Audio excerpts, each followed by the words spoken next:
Assalamualaikum warahmatullahi wabarakatuh.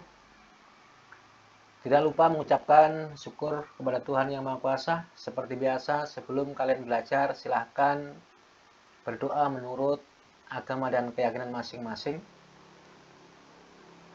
Kita lanjutkan masih tetap tentang pewarisan sifat. Pada bagian berikutnya ini kita pelajari pewarisan sifat pada makhluk hidup dan kelainan sifat yang diturunkan.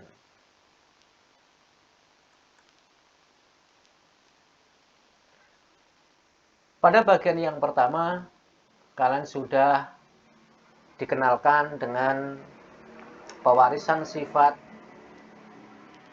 cuping telinga, yaitu pewarisan sifat cuping telinga menggantung atau terpisah dengan cuping telinga melekat.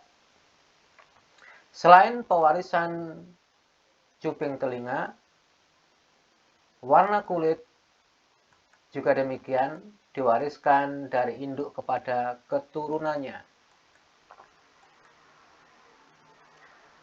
Berbeda dengan pewarisan sifat cuping telinga, ternyata warna kulit itu dikode atau dikendalikan oleh banyak gen.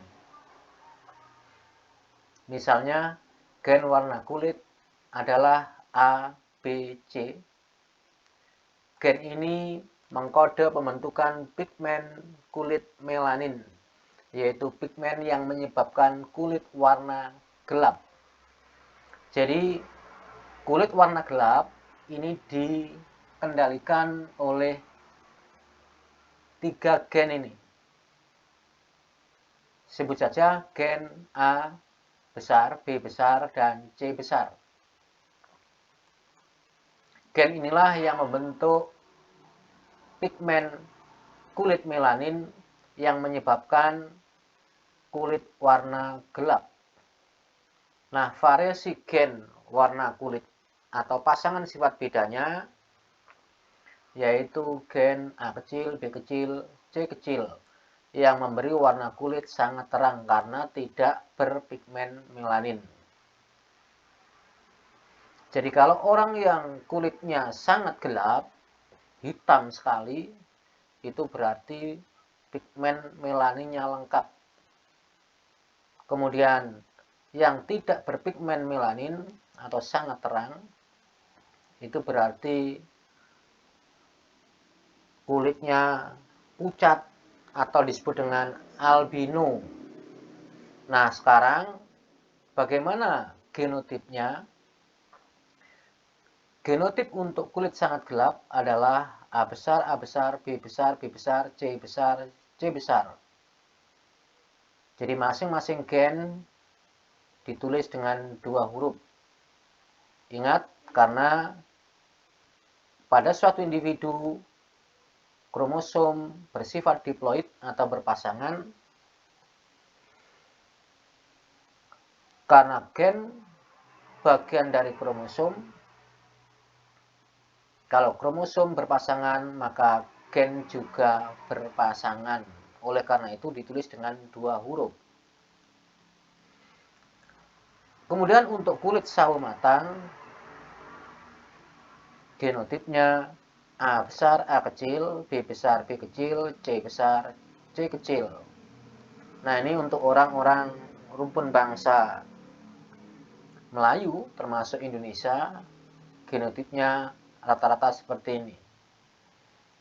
Jadi ada 3 gen melaninnya, A besar, B besar, dan C besar.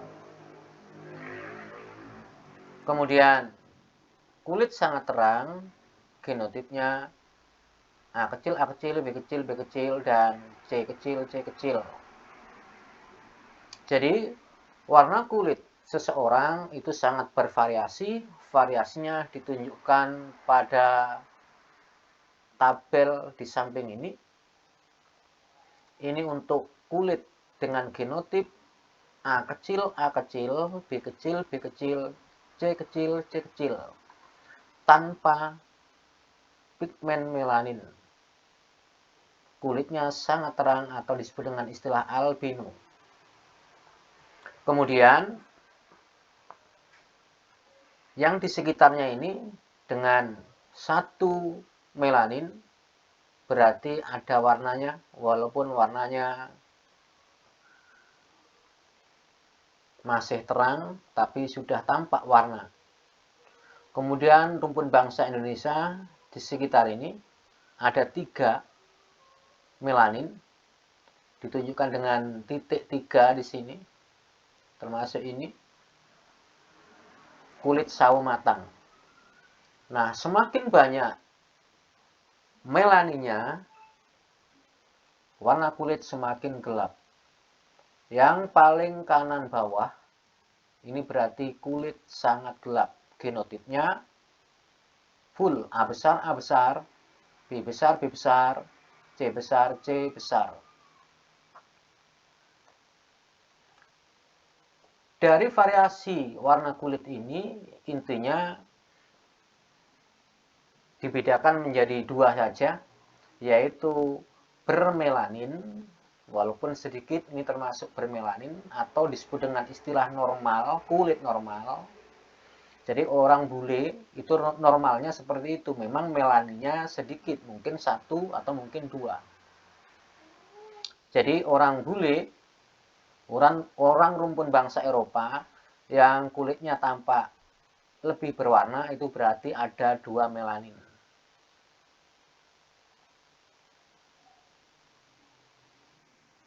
Jadi saya ulang sekali lagi, jadi pada prinsipnya warna kulit itu bisa dikelompokkan menjadi 2, yaitu albino, artinya tidak berpigmen, tidak berwarna, dan berwarna atau berpigmen. Yang albino, yang tidak berpigmen, itu yang berpigmen itu disebut dengan istilah normal, yang tidak ya disebut dengan istilah albino, begitu saja. Kita lanjutkan bagaimana pewarisan warna kulit. Baik. Nah, ini termasuk kulit normal, artinya berpigmen. Tampak di sini ada warna. Kemudian kalau albino tampak seperti ini. Untuk menyederhanakan, yang normal disebut saja atau diberi genotip A besar. Kalau normal A besar, albino A kecil. Ini menunjukkan bahwa gen yang memberi warna pada kulit atau yang bermelanin itu sifatnya dominan. Nah, kalau seumpama albino itu yang dominan, maka orang banyak yang tidak berwarna kulitnya, banyak yang albino. Nah, bersyukur albino ini tidak bersifat dominan melainkan resesif. Kita lanjutkan bagaimana contohnya. Baik, sebelumnya di sini ada informasi yang perlu kalian simak. Albino ini merupakan kelainan yang disebabkan tidak adanya zat warna atau pigmen yang disebut zat melanin. Jadi nggak punya melanin. Pigmen melanin berfungsi untuk melindungi kulit dari sinar ultraviolet. Tidak adanya pigmen kulit membuat mereka lebih rentan terserang kanker kulit dan mudah melepuh akibat terpapar sinar matahari. Jadi orang albino ini tentunya harus hati-hati dengan paparan sinar matahari. Karena semacam tidak ada pelindungnya. Jadi pigmen itu adalah untuk melindungi kulit. Gen penyebab albino bersifat resesif, yaitu gen A kecil. Orang yang mengalami kelainan ini memiliki genotip homozigot resesif A kecil. Maka gen kulit normal diberi kode A besar, Dan orang yang normal, kulitnya normal, memiliki genotip homosigodominan A besar A besar. Dan yang menjadi carrier atau pembawa sifat memiliki genotip heterosigot yaitu A besar A kecil. Baik. Contohnya, jika ada seorang laki-laki pembawa sifat berarti ada gen albinonya, yaitu genotipnya heterosigot A besar A kecil, normal albino. Menikah dengan seorang perempuan yang juga pembawa sifat, genotipnya normal albino. Nah, normal albino ini bervariasi. Artinya orang berkulit hitam pun, seperti orang rumpun bangsa negro, kulitnya sangat gelap, hitam. Tetapi tidak menutup kemungkinan di situ ada gen albinonya. Walaupun itu jarang dijumpai. Karena apa? Karena gen albino resesif. Baik, kita lanjutkan. Kalau ayah genotipnya A besar A kecil, normal pembawa sifat, ibu juga demikian, bagaimanakah kemungkinan genotip dan fenotip anaknya? Kita buat saja diagram persilangannya, masih menggunakan hukum-hukum Mendel.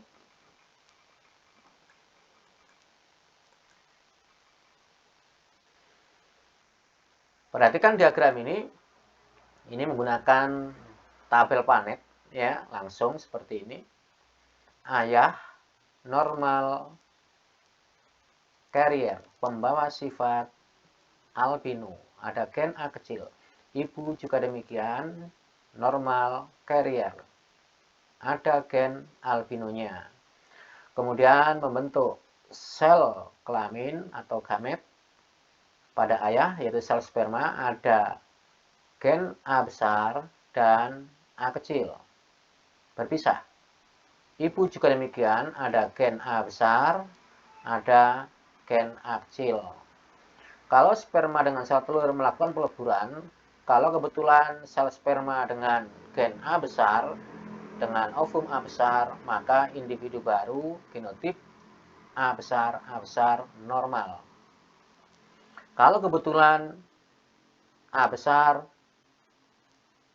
A kecil, maka genotipnya A besar, A kecil, normal carrier.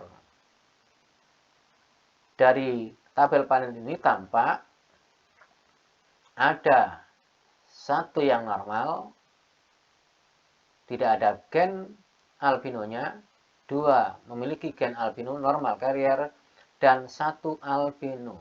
Coba perhatikan di sini. Secara fenotip, ayah normal, kulitnya berpigmen. Berpigmen bisa sawo matang kalau orang Indonesia.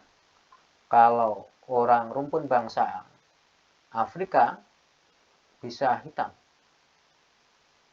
Tetapi ada gen albinonya. Walaupun demikian, tidak menutup kemungkinan bisa menghasilkan anak yang albino. Silakan kalian membuka di website, ya. Ada orang Indonesia pun memiliki anak yang albino. Bahkan orang rumpun bangsa Afrika, ayah dan ibunya sangat gelap, memiliki anak yang albino seperti ini. Jadi genotip anak-anaknya seperti ini. Fenotip anaknya ada yang normal, normal carrier, dan albino. Jadi kemungkinan untuk menghasilkan keturunan yang albino adalah 1:4. Sederhananya kalau anaknya 4, itu kemungkinan yang albino 1. Baik, kita lanjutkan. Ini pewarisan sifat warna kulit. Kita lanjutkan yang berikutnya. Ya, pewarisan tipe perlekatan cuping telinga. Ini sudah kalian pelajari pada pelajaran sebelumnya. Baik, langsung pada contohnya. Misalnya, jika ayah memiliki tipe perlekatan cuping telinga terpisah dengan genotip heterozigot. Berarti genotipnya adalah G besar, G kecil. Sedangkan ibu memiliki cuping telinga melekat homozigot, berarti G kecil, G kecil. Gen sifat cuping telinga terpisah diberi kode G besar dan bersifat dominan. Dengan membuat diagram persilangan atau tabel planet, tentukanlah sifat perlekatan cuping telinga anak-anaknya. Ya, tentunya kalian sudah bisa ini. Silahkan dibuat diagram persilangannya. Ditulis P menggunakan lambang saja, simbol untuk laki-laki. Ditulis fenotipnya telinga terpisah heterozigot. Jadi heterozigotnya ditulis untuk supaya kita tidak salah menuliskan fenotipnya, yaitu G besar, G kecil. Baik, ini silahkan dibuat diagram persilangannya. Kita lanjutkan yang berikutnya. Yang ketiga yaitu pewarisan bentuk rambut. Kalian mengenal bentuk rambut seorang, ada rambut keriting, lurus, dan ikal. Ada dua macam gen yang mengendalikan bentuk rambut. Gen C besar mengkode rambut keriting, dan gen S kecil mengkode rambut lurus. Jadi yang mengendalikan rambut keriting adalah gen C besar. Kemudian yang mengendalikan rambut lurus atau pembawa sifat rambut lurus diberi kode gen S kecil. Berbeda dengan pembawa sifat yang lain, pada bentuk rambut terjadi dominasi tidak sempurna. Artinya di sini sifat rambut keriting dan lurus tidak ada yang bersifat dominan atau tidak ada yang resesif. Sama-sama mewariskan sifat dengan sama kuat. Disebut dengan dominasi tidak sempurna atau dominasi tidak penuh. Jadi, kalau misalnya ayah keriting kemudian ibu lurus, kemungkinan anaknya adalah rambut tidak keriting, tidak lurus, yaitu ikal. Karena sama-sama mewariskan sifat dengan sama kuat. Jadi dominasi tidak sempurna artinya kedua gen C besar dan gen S kecil sama-sama mewariskan sifatnya dengan sama kuat atau tidak ada yang menang dan yang kalah. Maka rambut keriting C besar ini lurus S kecil, dan tidak keriting, tidak lurus atau ikal C besar, S kecil. Baik, untuk lebih jelasnya perhatikan contoh berikut. Jika seorang ayah memiliki rambut ikal, tidak keriting, tidak lurus, berarti C besar, S kecil. Demikian juga istrinya menikah dengan seorang perempuan yang juga memiliki rambut bergelombang, C besar, S kecil.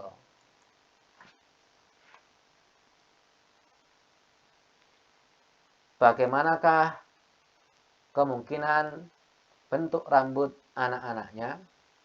Selesaikan dengan membuat diagram persilangan atau tabel planetnya. Baik, kita lanjutkan yang keempat.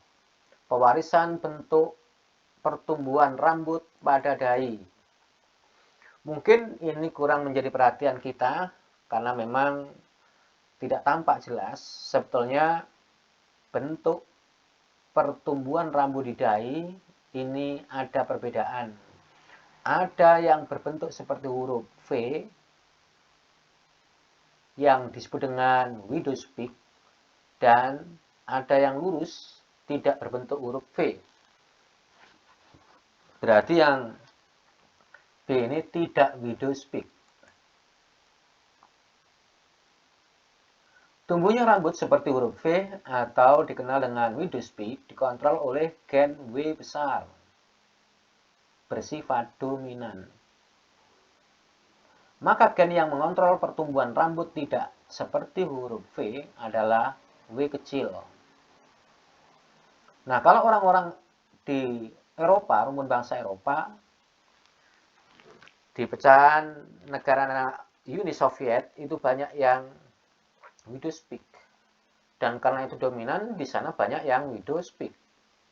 Mungkin orang tua kita dulu, jadi buyut-buyut kita dulu itu memang tidak widow's peak.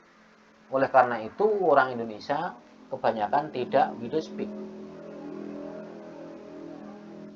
Nah, sekarang bagaimana genotip orang yang memiliki rambut widow's peak?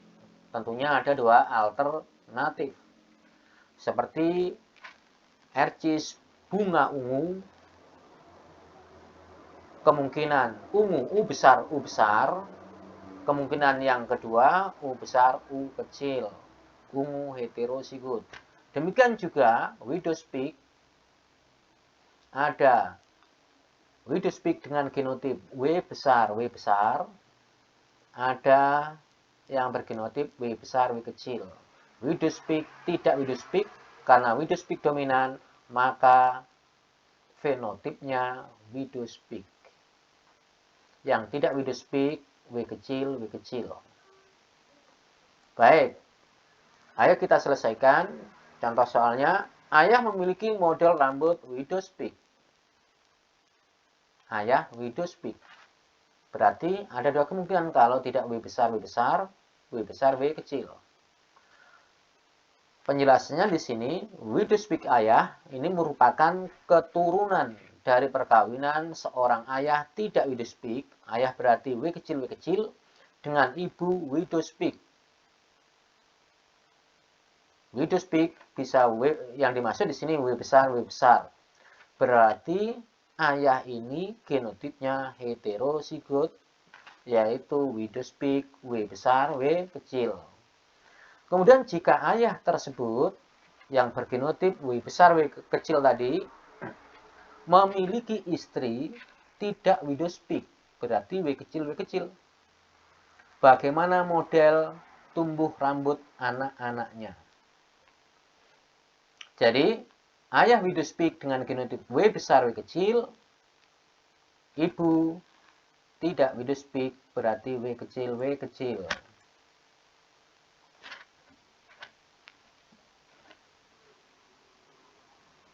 Nah, tentunya kalian bisa membuat diagram persilangannya.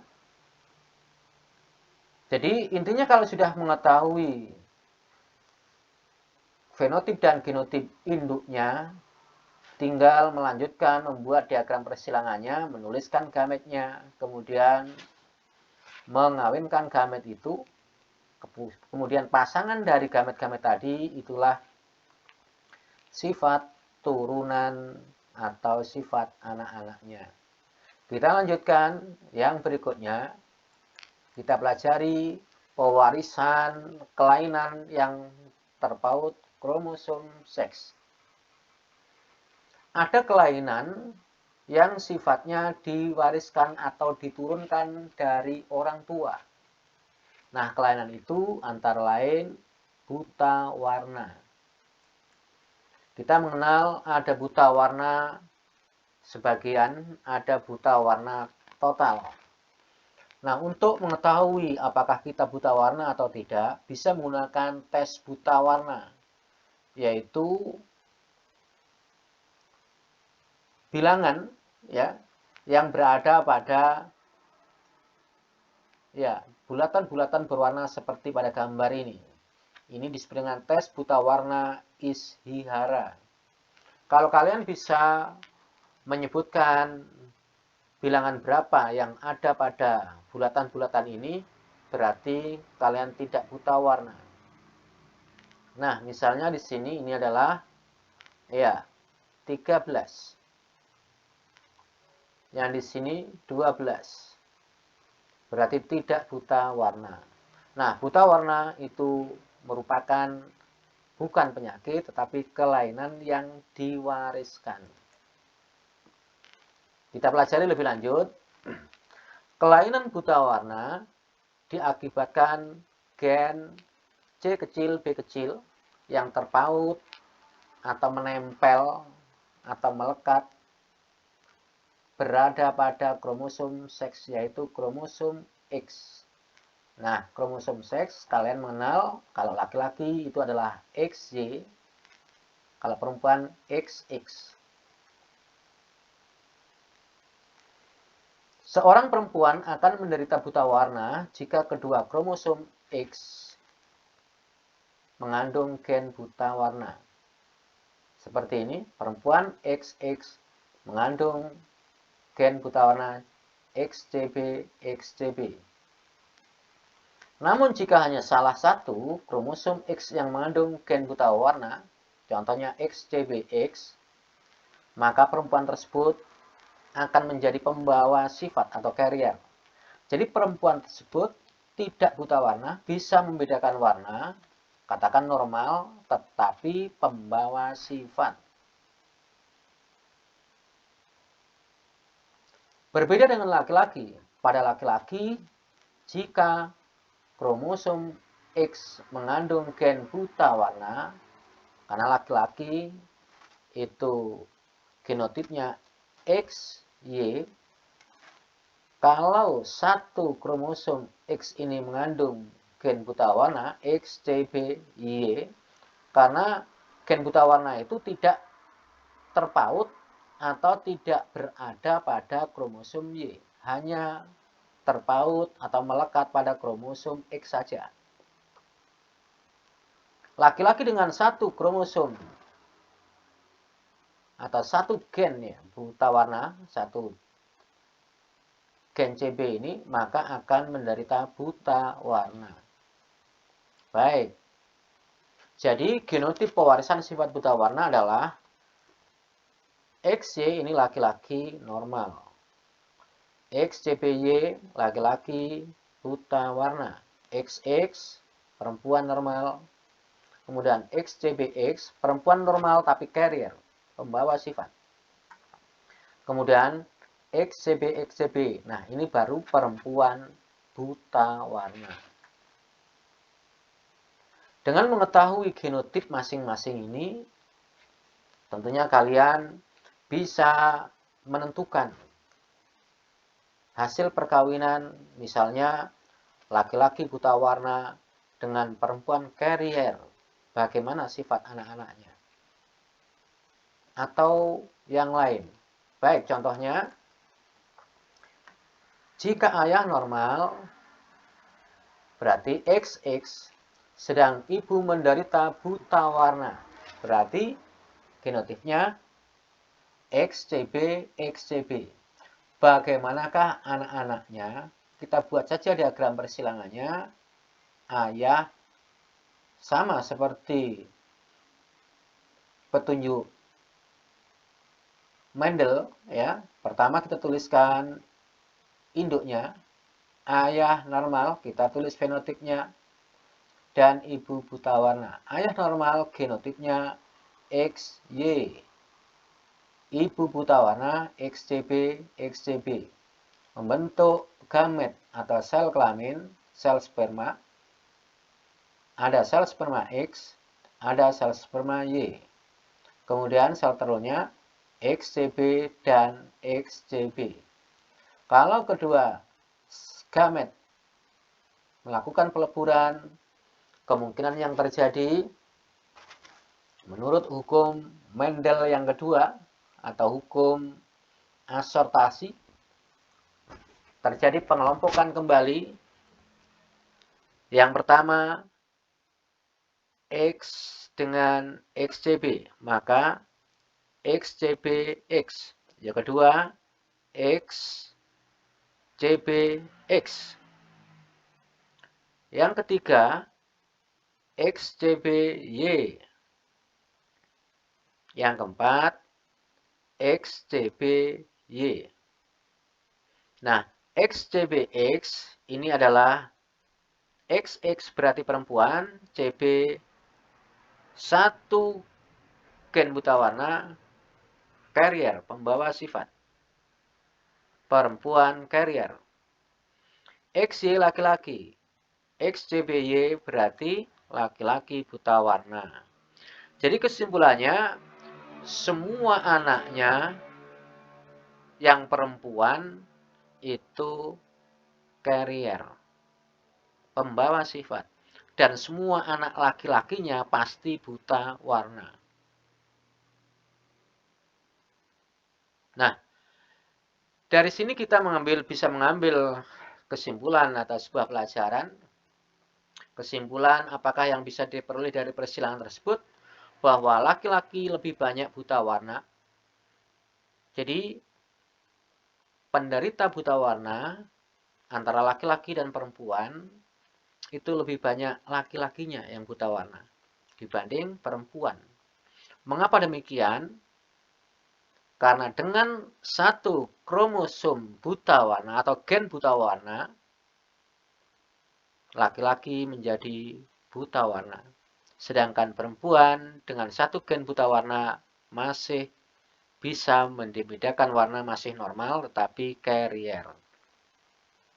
Jadi, karena gen buta warna terpaut pada kromosom X, dengan satu gen buta warna saja, laki-laki akan mengalami buta warna.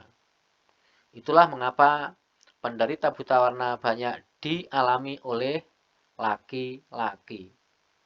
Kita lanjutkan.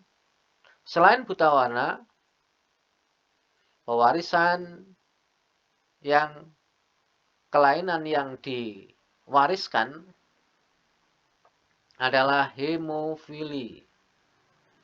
Di pelajaran kelas 8, kalian sudah pernah mengenal istilah ini. Hemofili merupakan kelainan dengan ciri darah penderita tidak bisa membeku. Jadi jika terluka,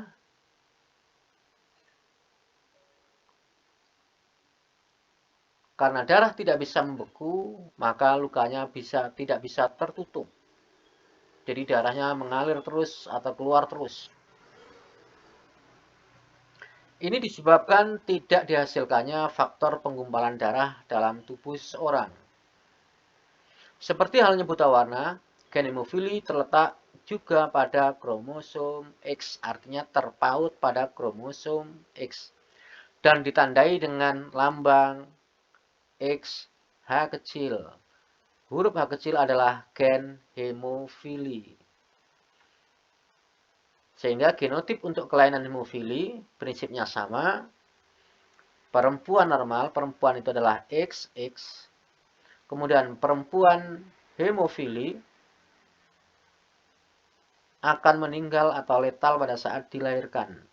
Jadi kalau yang dilahirkan itu berjenis kelamin perempuan, itu akan meninggal.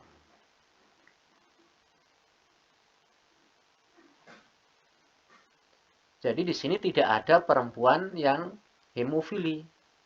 Karena setiap perempuan yang hemofili itu meninggal saat dilahirkan. Kemudian X, H kecil X, ini perempuan pembawa sifat. Artinya perempuan ini ketika terjadi luka, lukanya bisa tertutup. Darahnya bisa membeku. Tetapi pembawa sifat atau carrier. Kemudian laki-laki normal XY, laki-laki hemofili X, H kecil Y. Baik, contohnya seorang laki-laki penderita hemofili, berarti X, H kecil Y, menikah dengan seorang perempuan yang ayahnya juga penderita hemofili, sedangkan ibunya normal. Jadi perempuan itu hasil perkawinan dari ayah penderita hemofili. X, H kecil, Y dengan ibu normal XX. Bagaimanakah kemungkinan anak-anaknya? Jadi yang kita selesaikan dulu adalah bagaimana genotip laki-laki ini.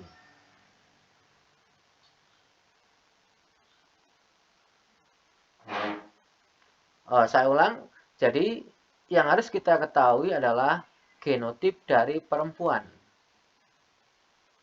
yang merupakan hasil perkawinan dari seorang ayah penderita hemofili sedangkan ibu normal. Baru nanti perempuan tersebut ya disilangkan dengan laki-laki penderita hemofili.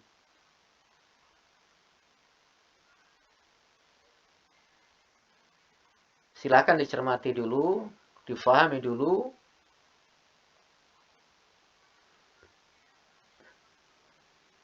Ibu normal atau ayah hemofili menikah dengan ibu normal dulu. Baik. Kita lanjutkan sekarang.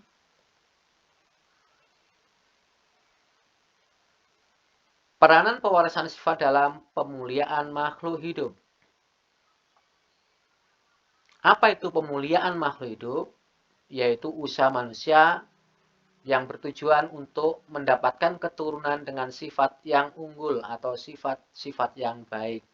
Jadi upaya atau usaha untuk mendapatkan bibit unggul, yaitu bibit yang memiliki sifat-sifat yang baik.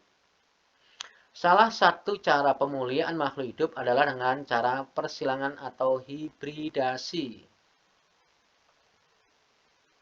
Pernahkah kamu mendengar varietas padi hibrida atau jagung hibrida? Ya, tentunya pernah mendengar istilah itu.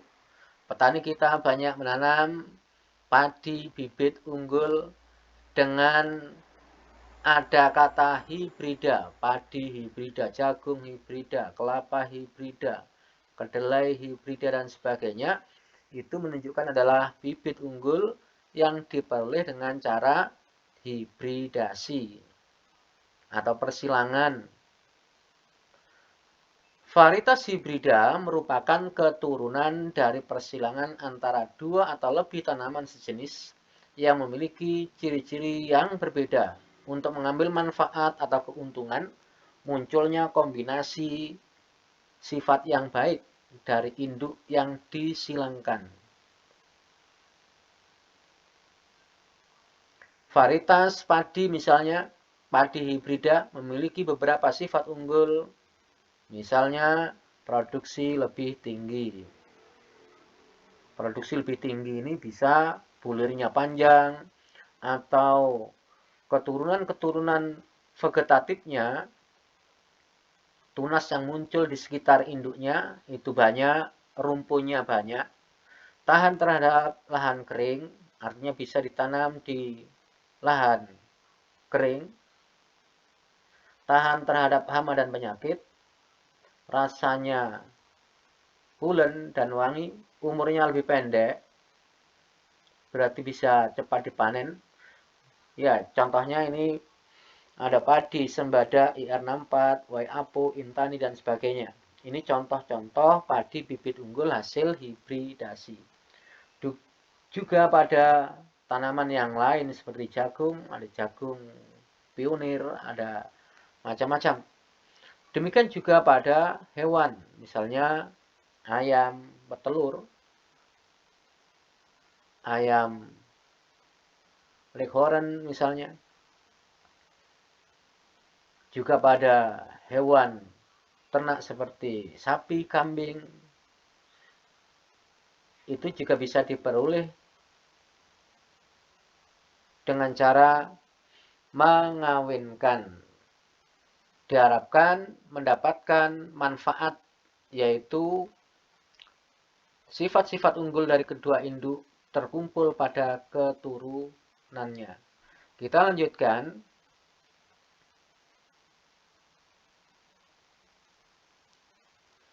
Baik, contohnya begini. Misalnya, ada seorang petani menemukan varietas padi yang memiliki ciri. Jadi, petani menemukan varietas atau tanaman padi, fenotipnya, produksinya tinggi. Tetapi ketika dimasak, nasinya tidak punel dan tidak wangi atau tidak enak. Petani tersebut tidak mengetahui namanya padi apa itu, sebut saja padi X. Kemudian petani yang lain juga menemukan varietas padi. Kemudian padi tadi memiliki ciri produksinya rendah. Bisa bulurnya kecil atau bijinya kecil-kecil, ya, jumlah bijinya sedikit, atau rumpunya sedikit. Tetapi ketika dimasak, rasanya enak, pulen, wangi. Juga tidak tahu namanya, sebut saja padi Y. Nah, tentunya yang diinginkan petani yaitu tanaman padi dengan sifat produksi tinggi dan rasanya enak. Nah, yang demikian itu bisa diperoleh dengan cara mengawinkan atau menyilangkan keduanya.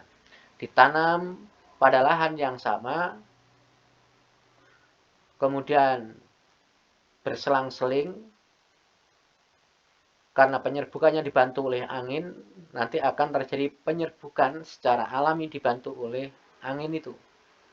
Nah, biji yang dihasilkan nanti ada kemungkinan sifat-sifat yang baik dari kedua varietas padi itu terkumpul dalam keturunannya.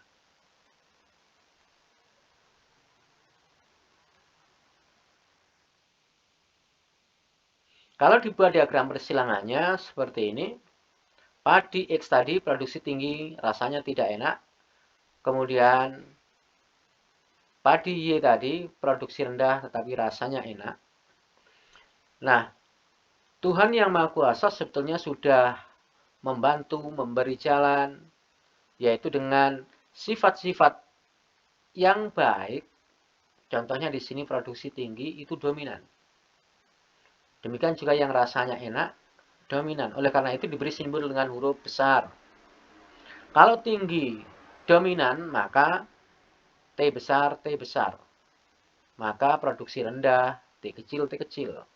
Enak dominan, E besar, E besar. Tidak enak, E kecil, E kecil. Gametnya T besar, E kecil. Ini gametnya T kecil, E besar. Kemudian kedua gamet ini melakukan peleburan menghasilkan turunan pertama, T besar, T kecil, E besar, E kecil. Karena tinggi dan enak dominan, maka fenotipnya varietas keturunan perkawinan keduanya ini produksinya tinggi dan rasanya enak. Inilah yang disebut dengan bibit hibrida. Jadi bibit hibrida itu adalah bijinya, ya, hasil perkawinan keduanya ini. Setelah ditanam menjadi individu baru. Ini yang dipanen. Produksinya tinggi, rasanya enak. Nah, padi hibrida kebanyakan genotipnya adalah heterozigot seperti ini. Jadi ada gen yang tidak menguntungkan atau sifat yang tidak menguntungkan, yaitu produksi rendah dan rasa tidak enak. Oleh karena itu, produk pertanian hasil dari bibit hibrida, produksi tinggi rasanya enak ini tidak boleh, bijinya tidak boleh ditanam. Jadi F1 ini tidak boleh ditanam ulang. Mengapa demikian? Kalau F1 disilangkan dengan sesamanya, nanti menghasilkan keturunan dengan bermacam-macam fenotip. Dengan mempertimbangkan dua sifat saja di hibrida itu ada 4 macam fenotip. Nanti akan muncul pada keturunannya kalau ditanam kembali, yaitu produksi rendah dan rasanya tidak enak. Jadi keturunannya kalau misalnya ini ditanam kembali, bervariasi, nggak seragam. Mungkin bisa umurnya yang nggak seragam. Menyusahkan memanennya. Ada yang sudah kuning, ada yang belum. Ada yang tinggi, ada yang kerdil. Misalnya, ya. Karena ini hanya mempertimbangkan dua sifat beda saja, itu sudah ada 4 macam fenotip. Padahal sifat bedanya sangat banyak. Mudah-mudahan paham yang saya maksudkan, ya. Demikian juga pada hewan ternak misalnya, bibit atau individu baru hasil persilangan kawin suntik. Jadi saya ulang, kawin suntik itu adalah persilangan antara jantan unggul dengan betina tidak unggul atau betina lokal. Biasanya betinanya itu kecil, dagingnya tidak tebal. Nah, kemudian kalau kawin suntik, itu sel sperma berasal dari pejantan unggul dengan sifat yang baik. Tubuhnya besar, dagingnya tebal. Anaknya menghasilkan keturunan atau bibit yang sifatnya baik. Tetapi ada gen sifat yang tidak baik di situ, yang diperoleh dari induk betinanya. Nah, pengalaman ini pernah terjadi karena tidak adanya pemahaman. Ada seorang peternak, artinya memiliki hewan ternak sapi, memiliki betina yang tinggi, besar, dagingnya tebal, tetapi itu F1, hasil kawin suntik. Nah, kemudian di tetangganya ada pejantan, memiliki pejantan yang tinggi besar, juga F1, hasil kawin suntik. Berarti kedua induknya adalah seperti ini, heterozigot. Ada gen yang kurang baik dari induk betinanya.